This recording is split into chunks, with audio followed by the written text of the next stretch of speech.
What is up, my friends? My name is Echo, and like I said, we're back inside of Clash of Clans today, taking a look at some attack strategies that are new meta, new to Clash of Clans, new to 2020.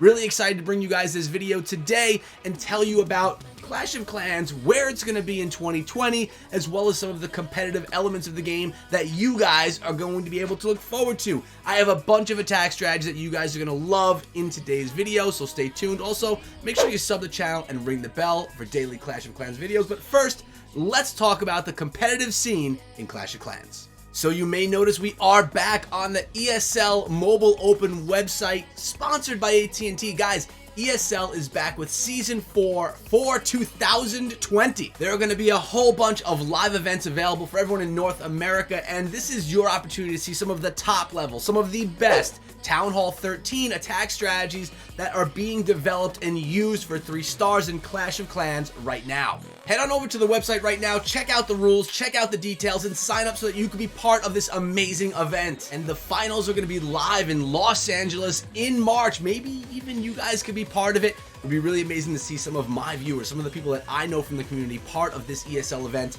either participating or even there watching. Remember guys, everybody can be somebody. Now that we've talked about the competitive scene, let's look at some of the strategies that are being utilized right now inside of Clash of Clans, starting with Strongman's attack right here, out of Divine Justice. 8 Earthquake spells in the composition, 15 Yeti. This is a Town Hall 13 attack that has been dominating. Completely open up the base, make one highway through the center, and allow for the Yeti and the Yetimites to be spawned, going right on through, taking everything out. We're going to break this down as it's actually happening here. So we have 4 Earthquakes being used right there in the center of the base, not only opening up the wall, but also softening up the defenses so that everything is a little bit easier to take down as they go on through.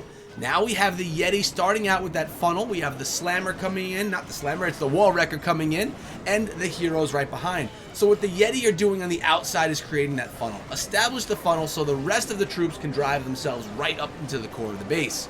Now that they're going on in, the entire center of the base is open. There is nothing closed. The Grand Warden's Eternal Tome ability being utilized right there, making everything invincible for the time being, then raging everyone up as they dive into the core. I mean, watching this gets me so excited for new meta attacks. The Yeti are incredible. Now, me personally, I need a little more work with the Yeti, guys. I have not mastered them yet, but Strongman seems to have really figured them out. And like I said, we have other strategies that we're going to look at in today's video as well, but this one right here is one that so many people are excited about right now. The scatter shot is being taken down by those Yetimites and the Grand Warden's long range. And on the outside of the base, we just saw that Royal Champion get taken down by our Queen. Our Queen, level 70 right here, ability being used, really taking advantage of that strength. A couple of Yeti are on the outside of the base as well. And remember, the Yeti will attack anything inside of the base. They're not just going to go after, defenses, but the Yetimites that spawn from their pouch on their back will only go after the defenses. So really great strategies could be developed and already have been developed utilizing this brand new troop. Now going into this final area of the base, we do have to deal with a single target Inferno Tower. We have to deal with the King, and well, there's a bomb tower, which really doesn't concern me very much, to be honest with you. But here we go, the Queen, the Yeti just leading the way. The Yetimites will be spawned after the Yeti goes down, and right now, it's GG. The first attack is in the books right here from Strongman out of Divine Justice. What do you think, guys? Is this a strategy that you've been using? Do you like it? If you do, you know what? Throw a like in the video. If you like this strategy, if you've tried it out yourself, let me know with a like. The goal right here is to get 500 likes in the first 24 hours. Help me get it done. Now, not only Yeti have been dominating at Town Hall 13, guys, we have other strategies as well, like this one right here. We're looking at a Queen Walk Hog Rider attack, quad Quake in this one as well, which means that the base is going to be opened up in some fashion. What that tells me is that this base is going to be charged rather than just walked by the Queen. Baby Dragon coming in with that balloon up in front. It's called the Coconut Loon. Obviously, that's to make sure that the Baby Dragon doesn't get struck with an air mine and lose that value. King is coming in, and what's happening here is the base is being narrowed. Look at this center compartment right down the center of the base. Honestly, the Queen could walk straight down that compartment We're going to see how it all goes down as Hertha from Divine Justice comes through on this attack.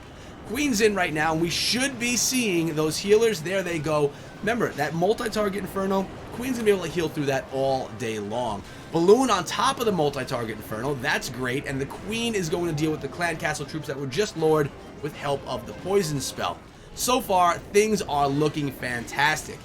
What you want to do with these Hog Rider attacks, much different than the last attack that we saw with the Yetis, you want to narrow the base, make it really thin, so the Hogs can path in one direction, straight down the base, and get healed along the way. Now, the Queen Walk is going strong right now. There's really nothing that I'm seeing that's going to be able to stop that walk, at least at this point in time. The Hogs with their new blue hammers, those ice hammers are looking so hot. I love the new look of the troops. Let me know if you guys like it as well. Giant Bomb is there, so it's a good thing that Hertha was hovering that heal spell, making sure that if a Giant Bomb does appear, ready to drop that heal so the Hogs don't get lost. I use the same exact strategy when I'm going through in my minor attacks as well. Now, the Queen's ability was used, and she has gone down. There was a lot of Expo fire on her. Nice job with the freeze spell on the multi-target Infernal compartment as the Hogs are pathing through. Now, this is what's cool about Hog Queen Walk attacks. If the Queen goes down, you don't lose the value of those healers. Check out the healers right now. They are back on top of the Hog Riders, just following along on their journey through the base. The Stone Slammer's coming through as well, and what do we have coming out but more Hog Riders out of that Slammer? Our Royal Champion is now running with those healers as well, and the Royal Champion works in great synergy with those Hog Riders and in the minor attacks as well. I've personally been using those. They just really work out great because they attack the same things. The Royal Champion is going to attack the same structures that the Hog Riders are attacking, and well, we just witnessed a beautiful Town Hall 12 attack. Town Hall 13 attack, what am I talking about? It's still stuck in my brain, Town Hall 12. But this Town Hall 13 attack was solid.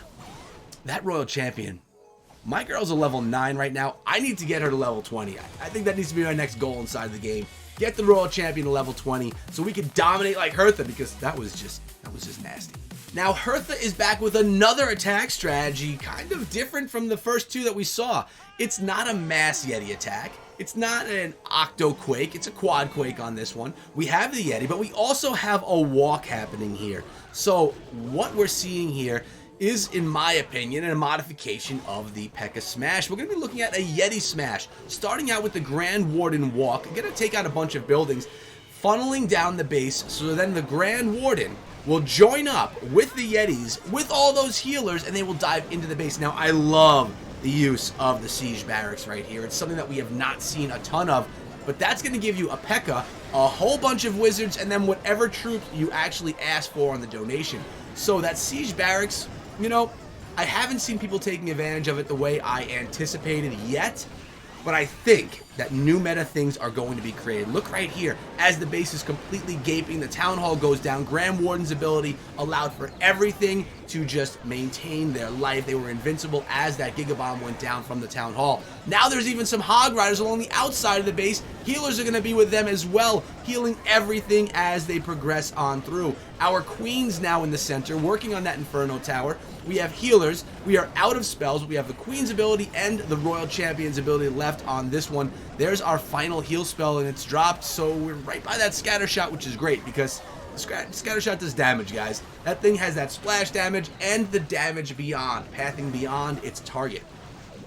So the cool thing is we have a little bit of everything. We have the spawners in the Yetimite. We have the Hog Riders coming through, clearing out a side of the base. We have the healers that are healing up that kill squad.